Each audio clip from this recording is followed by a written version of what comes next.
Hello दोस्तों, आज मैं पिता की स्टोरी आप लोगों से शेयर करूंगा।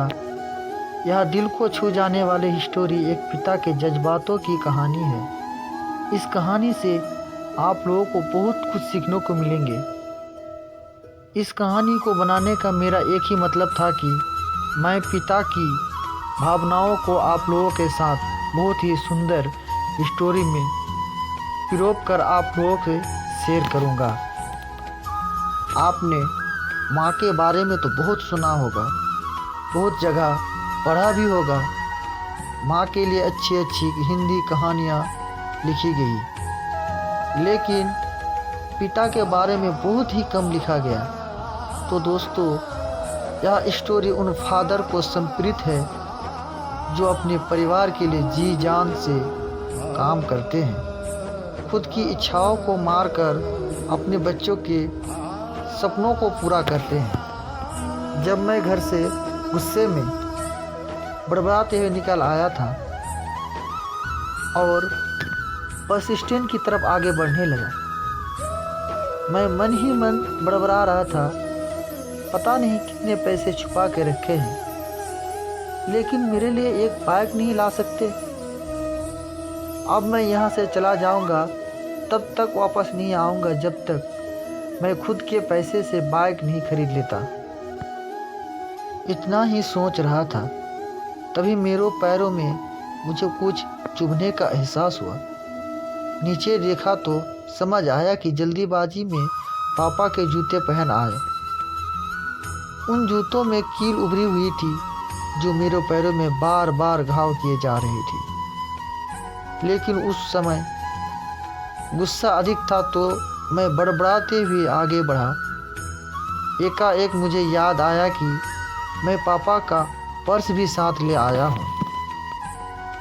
मेरे खुराफती दिमाग में ये ख्याल आया, क्यों ना आज पापा का पर्स चेक किया जाए, जिसमें आज तक उन्होंने किसी को हाथ तक नहीं लगाने दिया था। पता नहीं कौन सा खजाना छुपा है इस पर्स में जो किसी को हाथ नहीं लगाने देते थे। जब मैंने पापा का वह पुराना पर्स खोलकर देखा तो उसमें पैसे तो नहीं मिले, लेकिन पैसों की जगह पर एक डायरी रखी हुई थी। तब मैंने सोचा, ओह, तो यहाँ खजाना छुपा रखा है। मैं समझ रहा था कि यहाँ पापा ने लिखा होगा कि किससे कितने पैसे लेने हैं और किसको कितने पैसे दिए, लेकिन मैं गलत था। जब मैंने उस छोटी सी डायरी का पहला पेज खोलकर देखा तो वहाँ पर जो लिखा था वह थोड़ा सीरियस कर देने वाला था। डायरी में जो लिखा था उससे पढ़ने के बाद मेरे चेहरे पर जो एक्सप्रेशन थे वह गायब हो चुके थे, क्योंकि डायरी में वैसा कुछ नहीं लिखा था जैसा मैं सोच रहा था।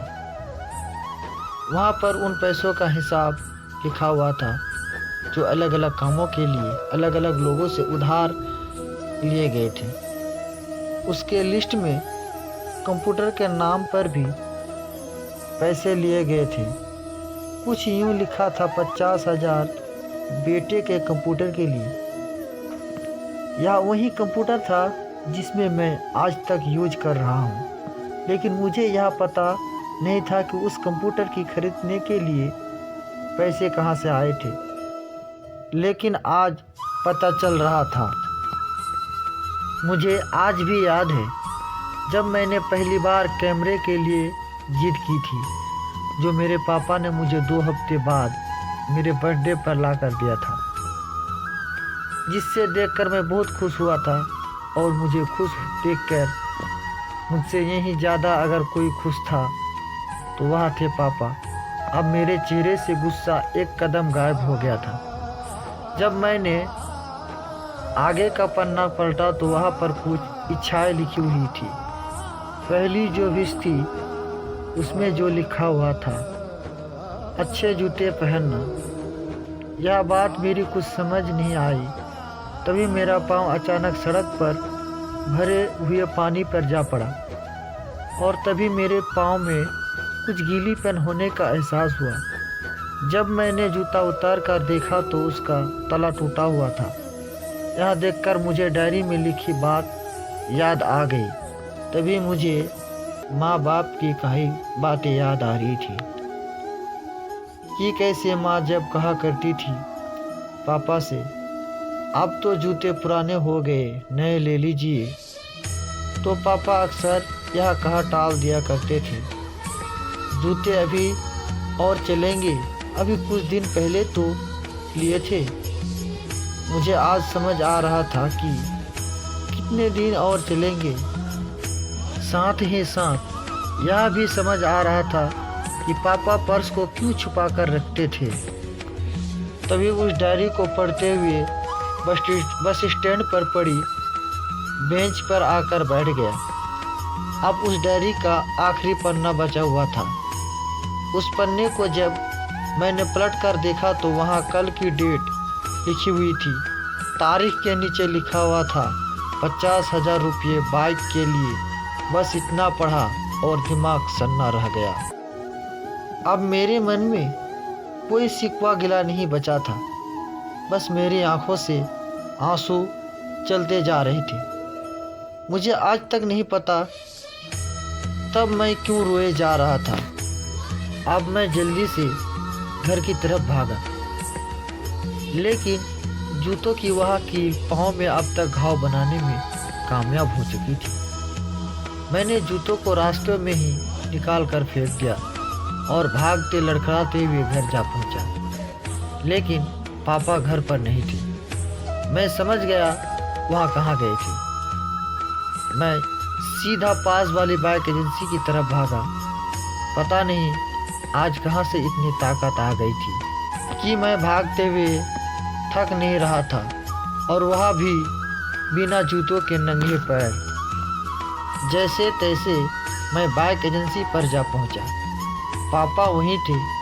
मैंने पापा को दौड़कर गले लगा लिया और मेरे आंखों से आंसू रुकने का नाम ही नहीं ले रहे थे। पापा को समझ नहीं पा रहे थे आखिर हो क्या रहा है, मैं क्यों रो रहा हूँ। मैंने पापा से कहा, पापा मुझे मोटरसाइकिल नहीं चाहिए, आप अपने लिए जूते ले लीजिए। अब मैं आज से मैं जो भी करूँगा अपने मेहनत से अपने बलबूते पर पढ़कर करूँगा। दोस्तों, बस इतनी सी थी ये कहानी।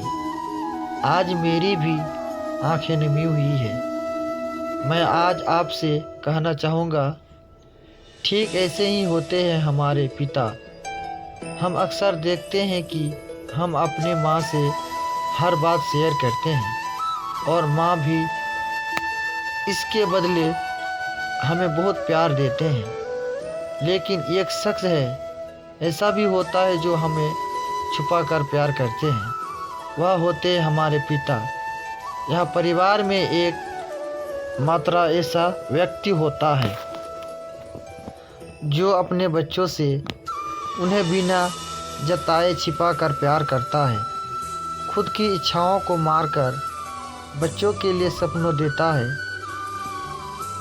और उनकी खुशी में ही खुश हो जाता है। मुझे नहीं पता कि आप अपने पेरेंट्स की इज्जत करते हो या नहीं, लेकिन अगर आपके पास पेरेंट्स है तो आप बहुत खुशनसीब हैं, क्योंकि इस दुनिया में बहुत से लोग ऐसे होते हैं जो पेरेंट्स का प्यार भी नसीब नहीं होता।